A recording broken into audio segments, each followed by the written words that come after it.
Yo.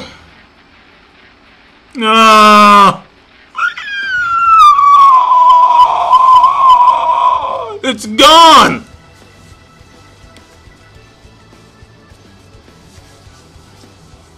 No.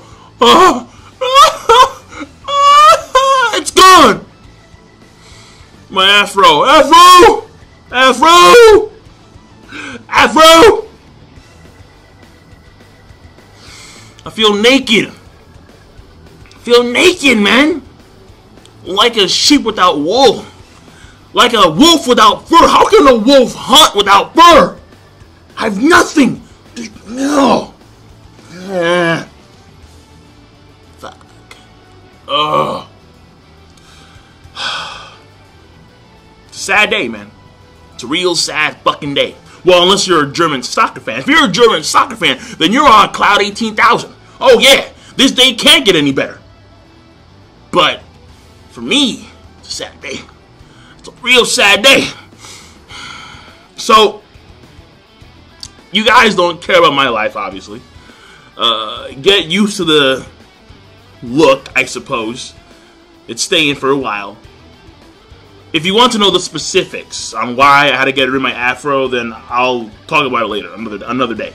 But either way, this is going to be One Piece, episode 653. The episode link obviously is in the box below. And let me just start off like this. The episode is massively simple, but surprise, surprise, they had this whole extended filler scene with Jola. And this to me shocked me because they made Jola like even more powerful in the anime than the manga. In the manga, if you don't know, in the manga, Brook comes in there, he does this cut, and it's game over. Then they tie her up. But, or at least they do the Kairoseki sea cuffs. I forgot what they did exactly. But either way, it was Brook and the story. But in the anime, she takes Brook's attack, she gets back up, then does Heaven's Door art. And I'm sitting here like, wait, what the fuck is happening? This did not happen in the manga.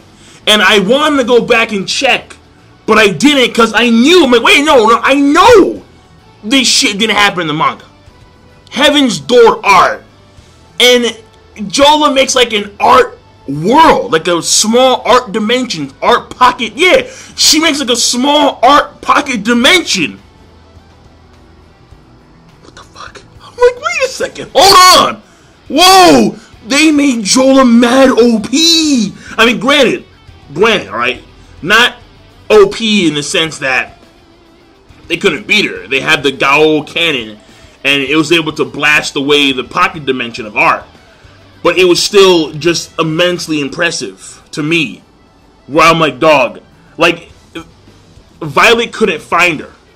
They couldn't find the ship. And when they beat Jola, apparently the ship, quote-unquote, just reappeared. Just a poof. So, that's crazy. Jola was able to make a pocket dimension of art? Fuck? I'm listening, fuck? Like, fuck? Jola? What? What? What? Like, what? Fuck out of here. So, the thing here is that I actually prefer it more in the anime than the manga. Yes, I do.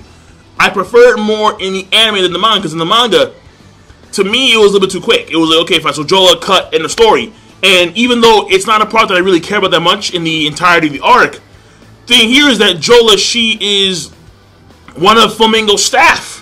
She's among the top of his entire army. In the anime, she takes Brook attack, gets back up, and does a whole lot more stuff to make it even more so powerful.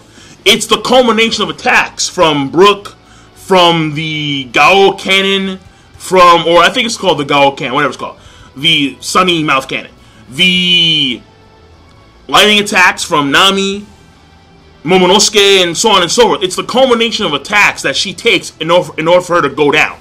So I actually like it more in the anime than the manga. That's very surprising and very rare in One Piece overall.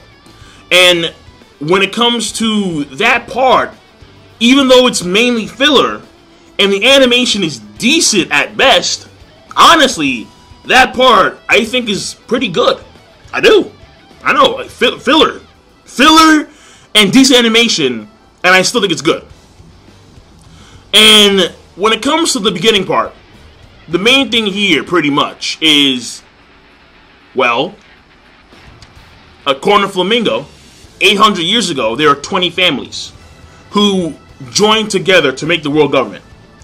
And these noble families left to live in the Holy Land, Mary Jo's, Marijo. And the only family that refused was the Nefertari family, Vivi's family. And the original royal family of Dressrosa was not the Riku family, it was the Don Quixote family.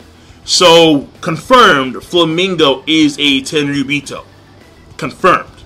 So, the Quixotes were the original royal family 800 years ago. So that means that all across the world, aside from Alabasta, there have been new royal families instated by the royal government previous royalty. We may see this later on in the story, like we may see, like get some more history about which island specifically, which country specifically had their royal families changed during that point in time. So that was very fascinating, and now, again, it's confirmed. Flamingo is a celestial dragon, so he has a lot more power than first perceived. And again, you kind of want to know why someone like him, a celestial dragon, would have ambitions that great to become the pirate king. But seriously, like what happened in his childhood where he said, okay, fuck this royalty, forget about being a celestial dragon and staying here in the Holy Land and just ruling over everyone through those means. I want to become the pirate king. Could you imagine Flamingo like talking to his parents and being like, yo, Mom, Dad, I want to be the very best pirate king of all time. Da, da, da, da. I can see it, man. I can see it. Oh, shit. A few things here and there that are also very important. Number one, Bartolomeo, he sees Zoro. All this Zoro hype. And please keep in mind, alright, just as a reminder, as a Sanji fanboy, I gotta remind you of this simple fact that Zoro is not the vice captain. He's not. There is no vice captain. There is the captain. That's it. There is no vice captain. Alright, that's numero uno. He's considered to be this and that and this and that by many of the people in the One Piece world, but he's actually not that on paper. Okay, just saying. So that's number one. And number two is that Bartolomeo is probably going to assist Zoro and Kinemon in some way, shape, or form. And the next thing is, when it comes to Violet, her powers are, they have a lot of different avenues. I mean, like, first she had, like, the mind-reading ability. Then she had, like, the Iron Whale Tears. And now, apparently, she has this Sin Ringan, the clairvoyance magic. Where, or not magic, but ability.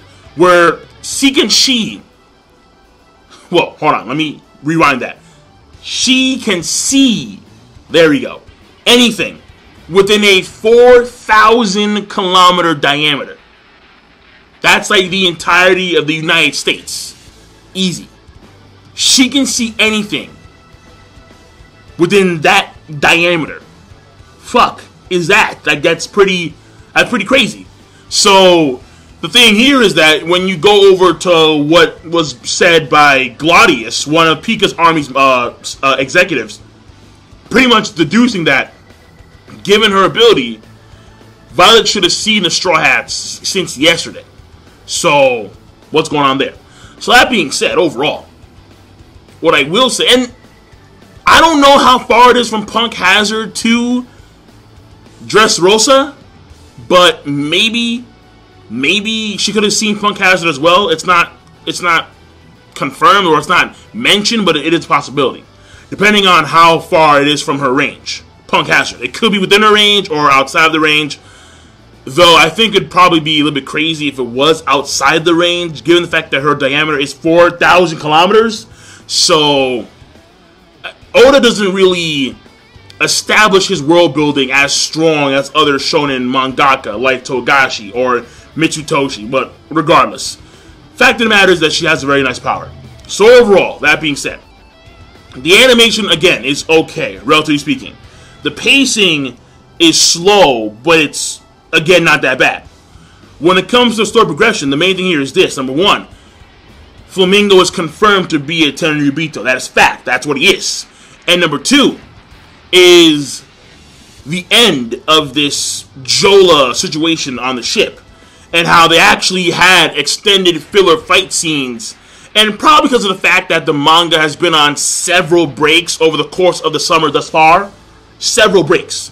And knowing that we're in the same arc in both anime and manga, they probably had a whole bunch of filler fight scenes. I mean, they did it for Luffy and Chinjao. They added like a whole slew of filler fight scenes. Or I should say, in that case, they extended the fight scene.